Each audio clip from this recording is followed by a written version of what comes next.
Hello. Today is Friday, September the 1st, 2017. The time is 2:15 p.m. My name is Gwen. Today I'm going to talk about religion and why we keep challenging it. There's a lot of black people out here now that are actually challenging the concept of religion and Christianity and not Buddhism, but the other one, Islam. I'm going to focus on Christianity and why we keep challenging it. Please understand that religion and morality are different things. One is religion being a social construct with a bunch of rules. Morality stands independent, and that is where you decide to be something beneficial or not beneficial, where you become a force of creation and building or a force of destruction and tearing down. Usually, we say that creation and building and life is good, destruction, tearing down is bad. So, understand that. Now, the reason why we keep challenging Christianity specifically is because of the form that it was brought down to us, given to us, and the word is given. It was used during slavery to make us obedient. And the way it stands now, it works that way. Even when you say that the deity that's in Christianity is non-color and non this and non that, we subconsciously believe it is. Now, what I'm going to say as it follows is this: it's related to that deity being a specific being exactly as described in the main text that describes it, and which is the Bible and all the connotations of the Bible, and that being a white man with an old white man with a beard. It's supposed to be the force of good. Now, no matter what you say about it, no matter how you say it, you are subconsciously obedient to an old white man with a beard. So everything you do will be in support of that if you worship it. So basically, you're worshiping an old white man with a beard. Looks like a Republican. You're not going to be able to help us when you are working counter to us, even though you think so. So that's why I keep harping on religion, and so many other people do. That's including but not limited to that specific reason, is that you're not going to be helpful. That In fact, when I meet people who are overly religious, I back away from them. As soon as, like, you meet the people who are, everything they say is praise this, praise that, praise God, praise this, and going on and on and on. I tell them I'm not Christian. They look at me sideways. I look back at them. But that don't mean I'm not moral. I'm very strongly moral. I'm very strongly good. But I'm not doing it because God told me to. Doing it because I believe that's the right thing to do, and I'm choosing to do it right. I don't believe for 1 second I'm a burn in hell, but even if I do, I know I did right. I'm burning in hell because somebody that wasn't right decided I should be there, and I still don't like you, even though I'm talking about the God that is, I still don't like you, no matter what happens to me in the hereafter, because the argument is might, not right. That is, if I lived moral all my life and then still gonna burn in hell, so be it, because I know I did the right stuff. And the only reason I'm burning in hell is because had the power to put me there, and therefore your argument is might, not right. You had power to put me where you would, not because you were right or righteous, or not because I was righteous or not righteous. It's because you had the power to put me there. But if that even that is helping me save my people, it's worth it, because I choose my people over me. Okay, that's going to be your dividing line. And you got to get that concept through your head. I ain't saying that you ought to make the same choices I would, but I am saying that anything that, if you're living and being righteous, anything that wants to punish you for that because you're not believing in them or don't accept them isn't righteous in itself. Now, when we argue about gods, we got to talk about it as a being. And if there's a being, then you got to talk about it in the rules of reality based knowing about this being or as you understand this being. I'm saying that to say this, as we proceed in this conversation, I'm going to refer to it that way. And then that mental virus is going to kick in and starts telling you that don't exist that way. And I'm being silly and talking woo woo woo stuff. Now, when we talk about deities, we are speaking of this kind of man that's like that. I'm saying that that's part of the brainwashing, and we've already discussed that, how these pictures came about and these icons, and how they were made to subject you to their will. You've got to decide which side of that fence you're going to sit on. Even if this deity has blessed you to the nines, and you got all the stuff you could possibly want and pray for, if the people around you ain't doing so good, then it's not working on the behalf of black people. You got to look around you at your people as a group. It is working on behalf of white people. If you and they are praying to the same being, then that being has divided loyalties. And if that other group is doing better than you are, then that deity is blessing them. You have to decide if you're going to be living in fear of might versus in honor of right. Okay? You can't be in fear of what it's going to do to you when you expect it to behave righteously. This is an amoral being. It has done so much stuff that's wrong. It's right there in the Bible all through it. All kind of dumb stuff, that stupid stuff, arrogant stuff, and it's holding you to accountable for righteousness in theory. Even the things it's telling you to do ain't right. Like what's his name telling somebody to kill their son. That's not right. Telling you to do other kind of dumb stuff that's not right. You gotta have the balls and the moral understanding to grasp when something is telling you to do wrong and understand right from wrong. Okay? Stuff in the Bible is not telling you to necessarily do stuff that's right. It's got some righteous stuff in there, but it's got a lot of bad stuff. And most of the bad stuff was done by the God itself. I don't accept something judging me for right and wrong when it ain't even doing it right itself. You got to have the guts to do that. Don't it is in no position to determine anybody's righteousness because it's done too much bad itself just because it's powerful enough to do it. That's might. That's not right. Now, if you're going to be righteous, you got to be able to understand that and then proceed as accordingly. I have decided to understand that, and I am proceeding accordingly. That deity is off my list because I think it's a horrible being. Okay, I'm not going to worship something that's horrible, that's doing all the stuff it did. It lost me at the story of Job. Actually, it lost me sometime in Genesis. It didn't work for me because I'm looking at, well, how could you do that? What a horrible thing to do. Okay, if, that kind of being don't work for me. I judge, I look, I listen, I think. And that's a hard thing to do for some people because they're wanting to believe on faith, which in my mind is spiritually and mentally lazy. But in order to get through this struggle that we're in now, we're at that crossroads.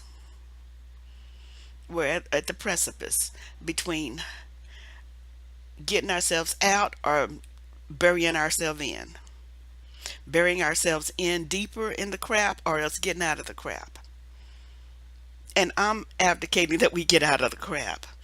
And that is from under supremacy that's being a tool to knock us down and force us into helping this planet that we live on be destroyed and thus killing everything.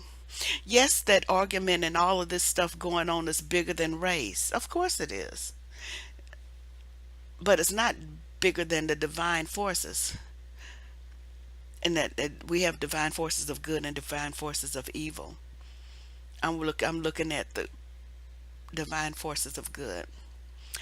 White people have gotten possessed by the divine forces of evil, and thus they are doing things that are evil, such as polluting the planet, destroying the planet, bombing the planet, spraying the planet. They have sprayed and acted on destruction from the micro level to the macro level.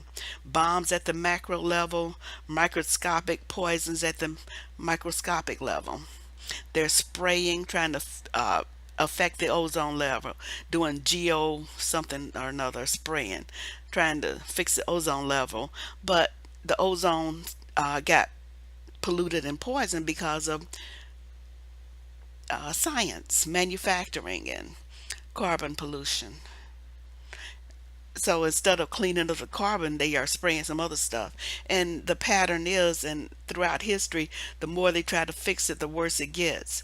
So right now, these idiots are spraying our planet over and over again. They call them chemtrails. If you ever want to look it up, it's not a contrail, it's a chemtrail, which is a chemical solution. It's not just condensation out of the aircraft, it's a chemical solution of some sort that's being sprayed out of the aircraft. And I think it's not in the troposphere, but one of the lower atmospheres. I think it's like 70,000 feet. It's not working, but if you put enough junk in there, it will.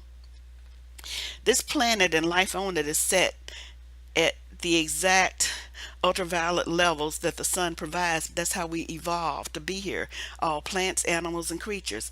And unless every plant, animal, insect, sea life, bird, and person signed off on you affecting our planet, you have chosen to do that. This is by white people. So that's why I'm saying they're a force of destruction. Instead of looking around seeing beautiful pristine grass and trees and forests like it was prior to the Industrial Revolution, when white people came out of their caves, their age of expansion and science and all of that stuff, and white man's burden to go civilize the world with their civilization, which is really concrete and pollution and destruction.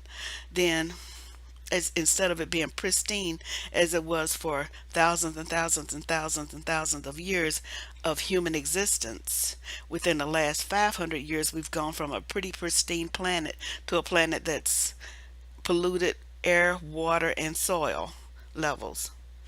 That polluted. Okay, so that's a force of destruction. Creatures that were on this planet have died out completely. Insects, animals, plants, birds,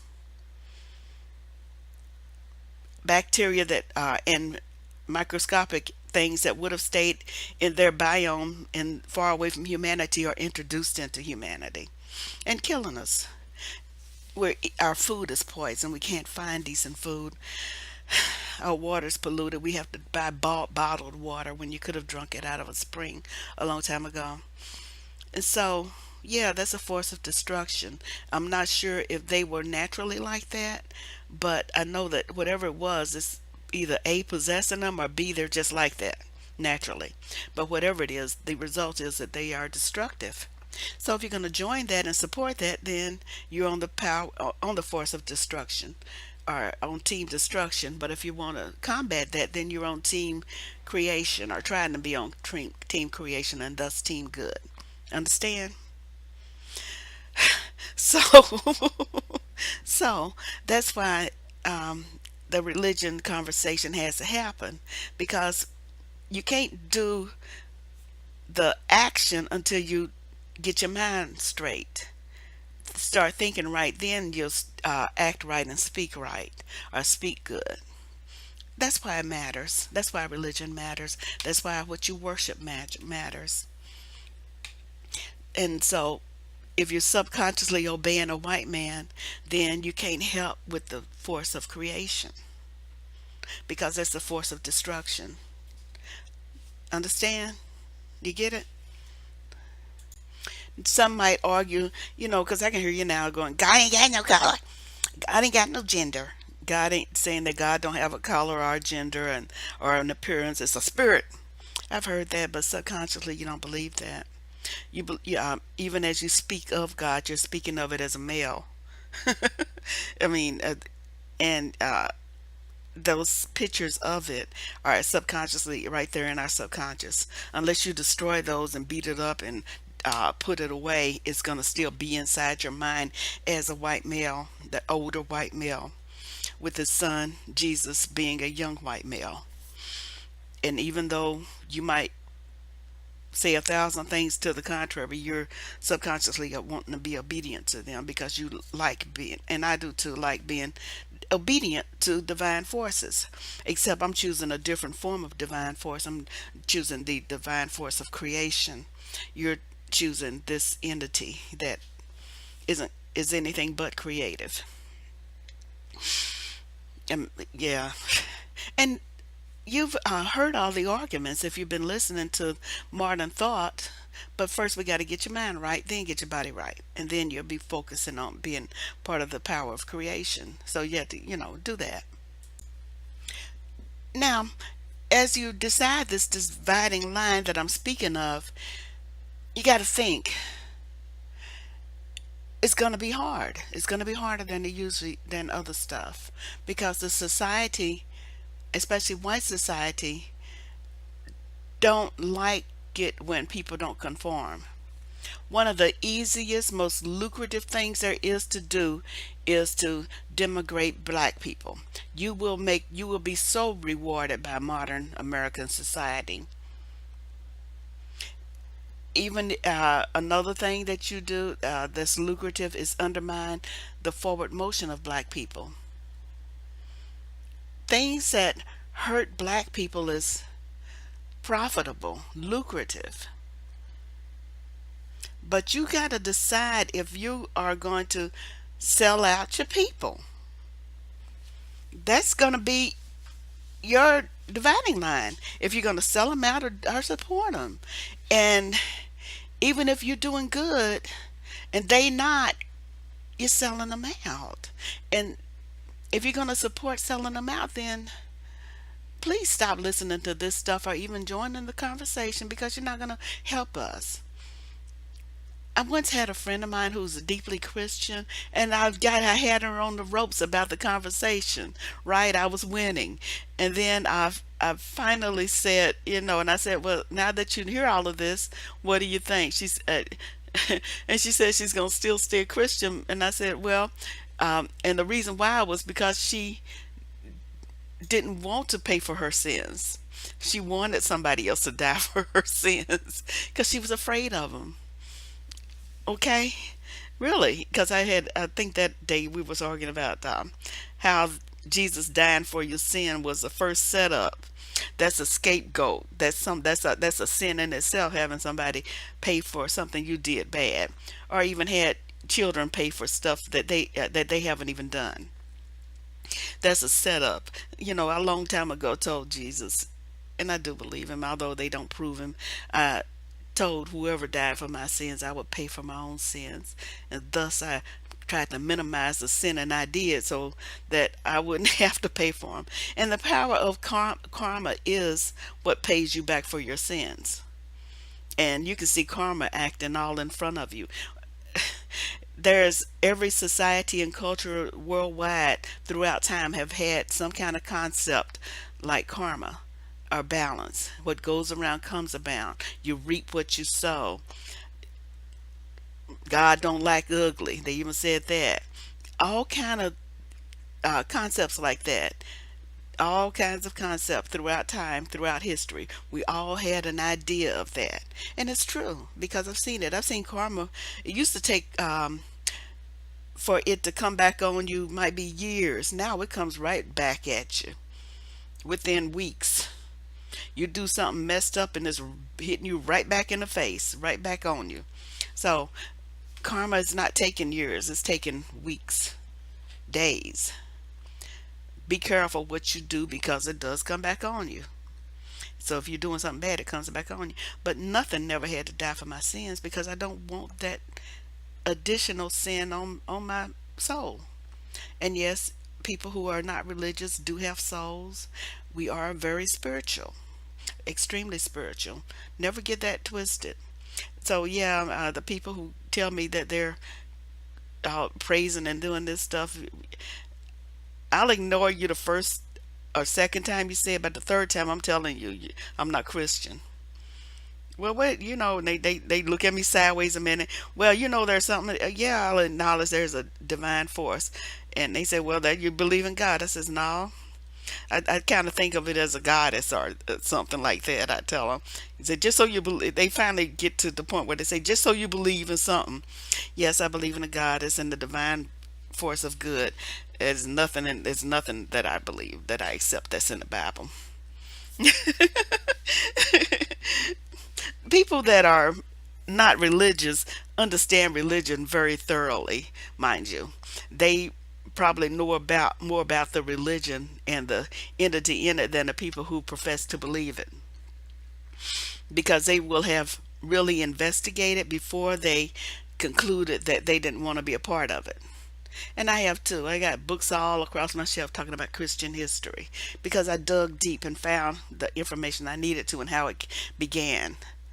Uh, I still praise Kevin Wesley because I love the way he went through it methodically, step by step. He stripped away everything, all of his preconcept, and went step by step, rebuilding and investigating everything he ever heard over and over again. He's looking at the etymology of the word, where it came from, and the various languages and intonations of it. And I love watching him do that. He's way beyond what I did, and I like watching his journey.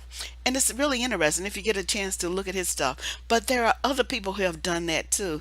The general, young Pharaoh, and some of the 1,000 others are investigating and looking. I love Dr. Welsing's work. I love Dr. Ben's work. If you ever want to look at that, that's going to be part of your journey to investigate yourself. We can't do that for you, but if you're hell bent on staying in there and doing it and looking at where you are and remaining in Christianity, you're not going to be a help for us. And that's why I'm making this to tell you that you're not going to be a help in the long run. And stop getting in the way and wasting our time and holding our hands while we're proceeding to go forward, because it's going to be eventually a not a civil war but a definite dividing line and a definite split. Okay, that's all I had to say for this one, and that's basically the extent of my position on it. Okay, bye bye, and thank you again.